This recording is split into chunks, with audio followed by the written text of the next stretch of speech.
जय हिंद दोस्तों, स्वागत है आपका द जियोपॉलिटिकल डेस्क में। पाकिस्तान की आर्म्ड फोर्सेस से लेकर के पाकिस्तान की आईएसआई तक हर वो चीज की जा रही है जो पाकिस्तान के लिए खतरनाक नहीं, बहुत ज्यादा खतरनाक होने वाली है। लेकिन पाकिस्तान को इतनी समझ कहाँ। आज की इस वीडियो में मैं आपको कुछ ऐसा बताने वाला हूँ कि आप कहेंगे वाह भाई वाह, क्या बात हो गई। वीडियो को लाइक कर दीजिए, चैनल को सब्सक्राइब कर लीजिए और बेल आइकन दबाना बिल्कुल मत भूलिएगा। दोस्तों, तजाकिस्तान में कुछ समय पहले एक ड्रोन स्ट्राइक की गई थी और ये जो ड्रोन स्ट्राइक हुई थी इसमें 3 चाइनीज नेशनल्स की डेथ हो गई थी। मैंने उसमें आपको बताया था कि किस तरीके से इसके जो लिंक हैं डायरेक्टली जुड़ते हैं पाकिस्तान की आईएसआई के थ्रू, और मैंने ये भी बोला था कि उसके अंदर चाइना इंटरनल इन्वेस्टिगेशन शुरू कर चुका है। यहाँ पे चाइना अकेला नहीं, यहाँ पे रशिया ने भी अपनी इंटेलिजेंस को बिठा करके इन्वेस्टिगेशन शुरू कर दी थी और उसके रिजल्ट्स भी आ चुके हैं। और केवल यही नहीं, इसके बाद एक और स्ट्राइक हो गई है चाइनीज नेशनल्स के ऊपर। ये दूसरी स्ट्राइक हो जाती है। ये वखान कॉरिडोर का जो एरिया है ये चाइना से लगता है इधर। यहाँ पे चाइना के बहुत बड़े प्रोजेक्ट्स चल रहे हैं अफगानिस्तान के अंदर, जिसके अंदर वो अपनी गोल्ड माइनिंग और मिनरल्स माइनिंग करते हैं। यहाँ पे ये चाइनीज नेशनल्स के ऊपर अटैक किया गया है। दोस्तों, रशिया ने जो अपनी इन्वेस्टिगेशन करी थी उसमें रशिया ने बताया है कि जिस तरीके से प्रेसाइज अटैक किया गया था ताजिकिस्तान में, वो किसी भी एंगल से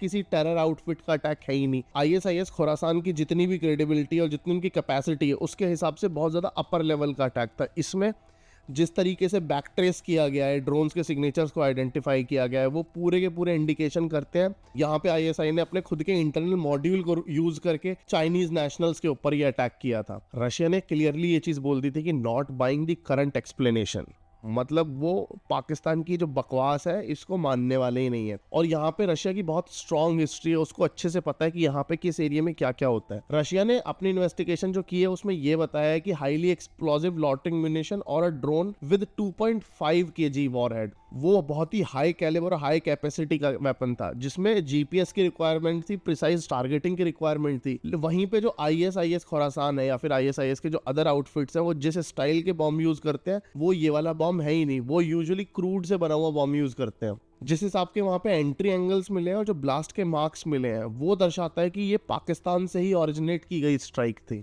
यहाँ पे रशिया ने ये भी बोला था कि मोस्ट लाइकली पाकिस्तान के जो इन्फ्लुएंस जोन है अफगानिस्तान में, अफगानिस्तान बहुत ज़्यादा हिस्सों में बटा हुआ है। कहीं पे तालिबान स्ट्रॉन्ग होल्ड में है, कहीं पे पंशीर वाले इलाके में जो उनकी रेजिस्टेंस फ्रंट है वो स्ट्रॉन्ग होल्ड में है, कहीं पे आईएसआईएस खुरासान स्ट्रॉन्ग होल्ड में है। तो जिस तरीके से अफगानिस्तान बटा हुआ है उसमें मल्टीपल फ्रंट्स आते हैं, लेकिन कुछ आईएसआई के सगे फ्रंट हैं काइंड ऑफ, जिनको आईएसआई फंड करता है। तो मोस्ट लाइकली इन लोगों के एरिया से ये स्ट्राइक्स की गई थी। आप यहाँ पे सोच रहे होंगे कि ये डायरेक्टली इस तरीके से एलिगेशन कैसे लगा सकते हैं, तो मैं आपको बता देता हूँ। जो स्ट्राइक लोकेशन है वो बहुत ज्यादा क्लोज है चाइनीज गोल्ड और कॉपर माइनिंग जोन के। आप इस मैप में देखिए, जो वखान कॉरिडोर का जो पूरा जोन है ये पूरा वही जोन है जो ये बहुत ज्यादा इन्फ्लुएंस जोन है आईएसआई बैक्ड मिलिटेंट्स का। यहाँ पे मल्टीपल छोटे छोटे बफर्स बने हुए हैं, जिसमें कहीं पे जैश ए मोहम्मद के लोग हैं, कहीं पे आईएसआईएस खुरासान के लोग हैं, कहीं पे तालिबान के हैं।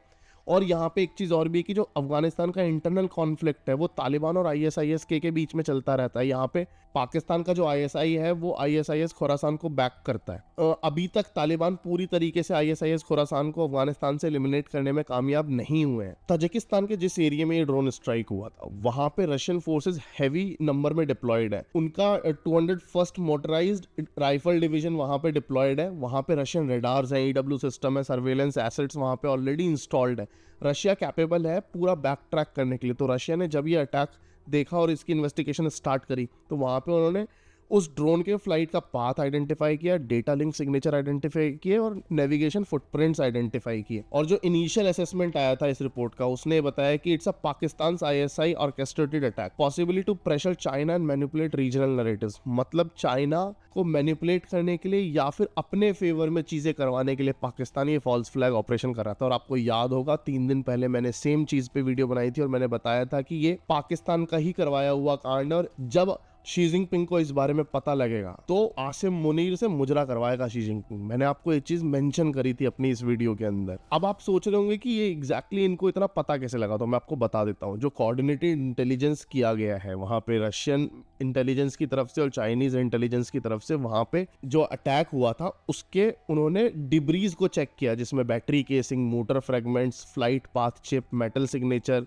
जिसमें कंपोनेंट होते हैं कि वो कौन सा कंपोनेंट है, चाइनीज है, तुर्किश है, पाकिस्तानी कंपोनेंट है, कौन सा है। तो वहां पे वो पता लगा लेते हैं कि किस कंट्री से बना हुआ कंपोनेंट है, कहाँ से ओरिजिनेट हुआ है। तो उससे पता लग जाता है कि कौन सा ब्लॉक पर्टिकुलरली यूज किया गया है। तो उससे उसके मैन्युफैक्चरर का और ऑपरेटर का पता लगाना बहुत ज्यादा ईजी होता है।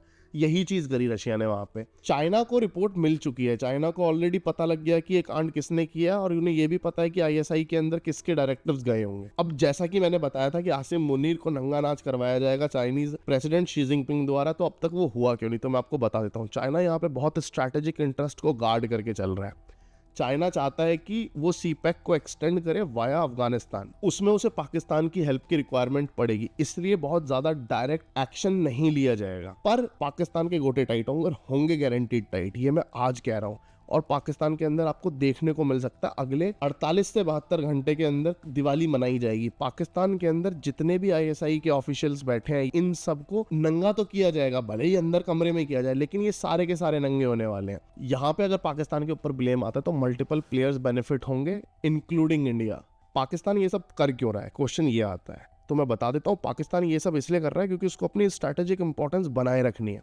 पाकिस्तान पूरे विश्व का एक ऐसा टिश्यू है जिससे या तो आप अपना हाथ पूछते हैं या अपना पिछवाड़ा, और पाकिस्तान बिल्कुल नहीं चाहता उसकी जो ये इंपॉर्टेंस है टिश्यू बने रहने की वर्ल्ड के अंदर वो कभी खत्म हो। That is why Pakistan is doing it. यहाँ पे पाकिस्तान का एंड गोल केवल एक है कि पाकिस्तान के थ्रू ही जाए अगर कोई अफगानिस्तान जाना चाहता है, चाहे वो चाइना हो चाहे वो अमेरिका हो, जिसको भी जो भी काम करना है पाकिस्तान के वाया जाए, अफगानिस्तान पहुंचे, वापस आए, पाकिस्तान में अपने हाथ पहुंचे, टिश्यू की तरह पाकिस्तान को फेंके और चला जाए, और जो हाथ पहुंचे उसके लिए उसे कुछ डॉलर मिल जाए, बस यही चाहिए पाकिस्तान को। और अगर ऐसा नहीं होता तो पाकिस्तान का जो रियल मतलब है, जो पाकिस्तान की मेन यूएसपी है कि जो पूरे विश्व का टॉयलेट पेपर बना घूम रहा है, वो खो देगा। क्योंकि अगर अफगानिस्तान जाने के लिए कोई पाकिस्तान को नहीं पूछ रहा तो उसकी स्ट्रेटेजिक कोई डेप्थ नहीं रहेगी, उसका रीजनल इन्फ्लुएंस नहीं रहेगा, और जियोपॉलिटिकल बार्गेन जिसके बिहाफ पे वो वर्ल्ड लेवल पे भीख मांगता है इन्वर्टेड कॉमास के अंदर कि अल्लाह के नाम पे दे दे बाबा बोल के, वो कभी नहीं कर पाएगा। और यही रीजन है कि आईएसआई चाहती है कि अफगानिस्तान हमेशा डिस्टेबलाइज रहे, क्योंकि अगर अफगानिस्तान स्टेबलाइज हो जाता है तो पाकिस्तान को कोई नहीं पूछने वाला।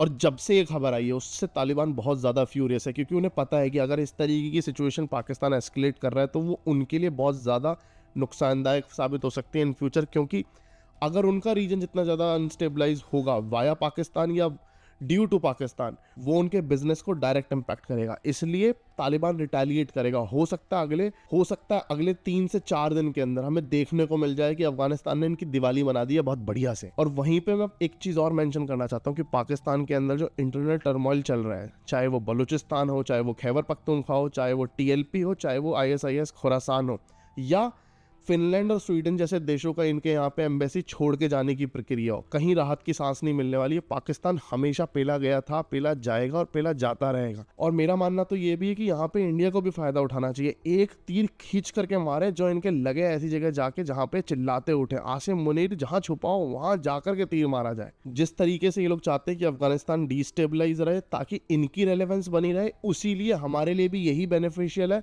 कि पाकिस्तान को डिस्टेबलाइज रखा जाए। पाकिस्तान के अंदर जितनी लड़ाइयाँ हो सकती हैं उतनी लड़ाइयाँ होनी चाहिए। पाकिस्तान वैसे तो किसी को कुछ करने की रिक्वायरमेंट है नहीं, क्योंकि पाकिस्तान के अंदर इंटरनली अपने आप ये लोग खुद ही ऐसा करे जा रहे हैं कि जिससे पाकिस्तान की जनता ही नहीं, अब तो आर्मी और इनके ब्यूरोक्रेट्स भी परेशान हो गए हैं। आसिम मुनीर का टाइम मुझे बहुत जल्दी आता हुआ दिख रहा है। आप लोगों को क्या लगता है कि आसिम मुनीर अपने बनाए हुए इसी चक्रव्यूह में खुद ही फंस के निपट लेगा या फिर अभी इसके पास टाइम बचा है? कमेंट्स में बताना बिल्कुल ना भूलें। जय हिंद, वंदे मातरम, भारत माता की जय।